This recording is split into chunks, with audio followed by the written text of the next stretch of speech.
Assalamualaikum warahmatullahi wabarakatuh. Perkenalkan, nama saya Putri Samila dengan NIM C1C021020.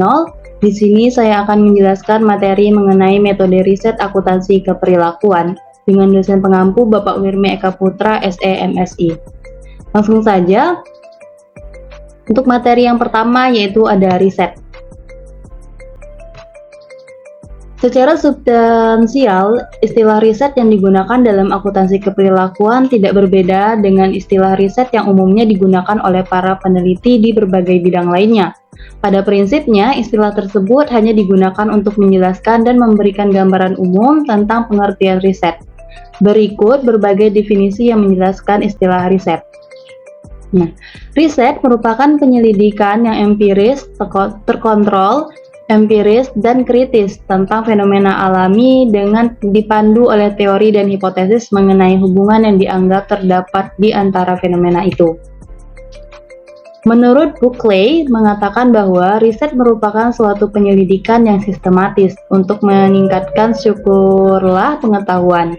Istilah riset sendiri merupakan penyelidikan yang hati-hati dan kritis dalam mencari fakta maupun prinsip. Selanjutnya untuk materi kedua yaitu adalah tujuan riset dan manfaat dan pentingnya riset. Yang pertama ada tujuan. Tujuan dari riset. Motivasi merupakan sesuatu yang timbul dari dalam diri seseorang untuk mencapai tujuan yang diinginkannya. Motivasi seseorang melakukan riset mungkin merupakan keinginan yang timbul dari dalam dirinya untuk memecahkan berbagai masalah maupun persoalan yang ada. Adapun tujuan umum seseorang dalam melakukan riset tentunya ingin mengetahui jawaban dari masalah ataupun persoalan tersebut. Selanjutnya ada manfaat. Manfaat dari pentingnya riset yaitu yang pertama memberikan gambaran terkini terhadap minat khusus dalam bidang baru yang ingin diperkenalkan. Yang kedua, membantu mengidentifikasi kesenjangan atau gap riset.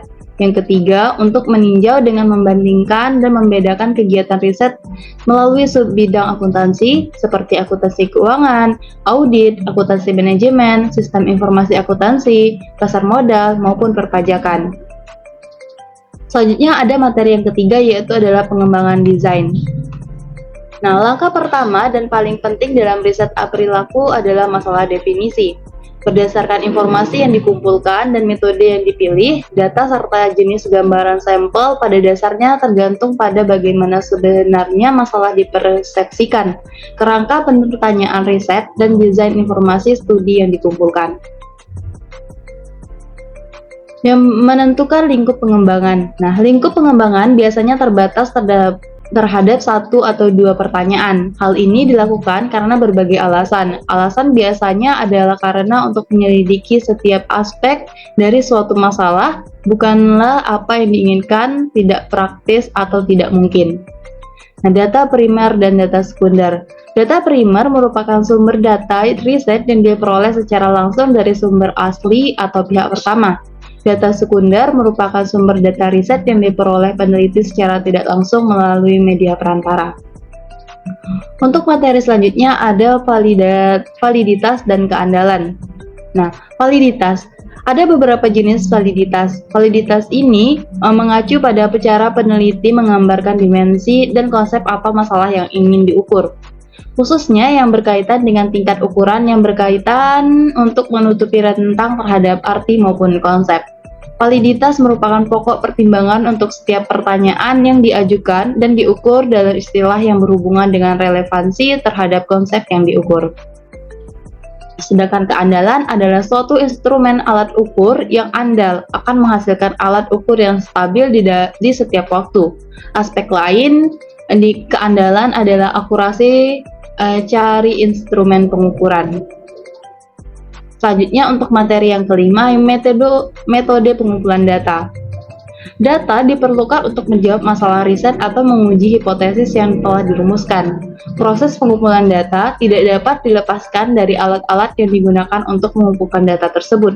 Adapun metode pengumpulan data riset yang dibahas dibagi menjadi data sekunder dan data primer.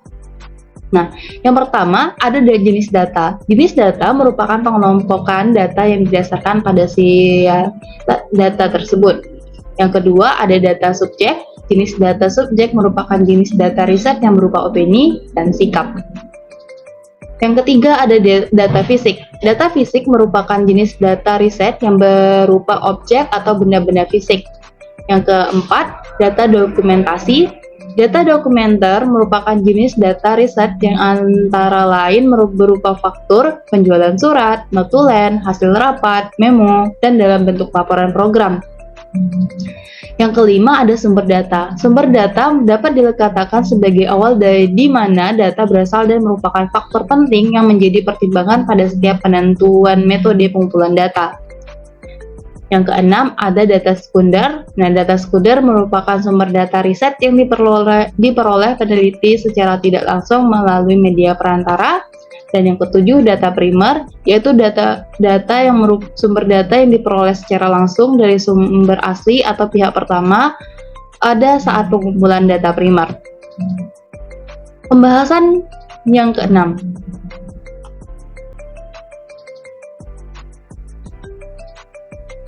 Pembahasan yang keenam yaitu memilih responden.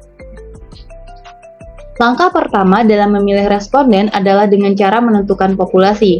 Setelah populasi ditentukan, peneliti menentukan suatu sensus atau suatu sampel. Sensus adalah kegiatan untuk mencari seluruh informasi yang dikumpulkan dari setiap elemen dalam populasi. Sampel merupakan kumpulan informasi dan merupakan bagian dari populasi. Nah, suatu sensus akan tepat ketika 1. Populasinya kecil dan biaya pengumpulan data tidak melebihi biaya pengambilan sampel secara signifikan. Yang kedua, penting untuk mengetahui setiap unsur dalam populasi. Dan yang ketiga, risiko dalam perbaikan secara keseluruhan sangat besar.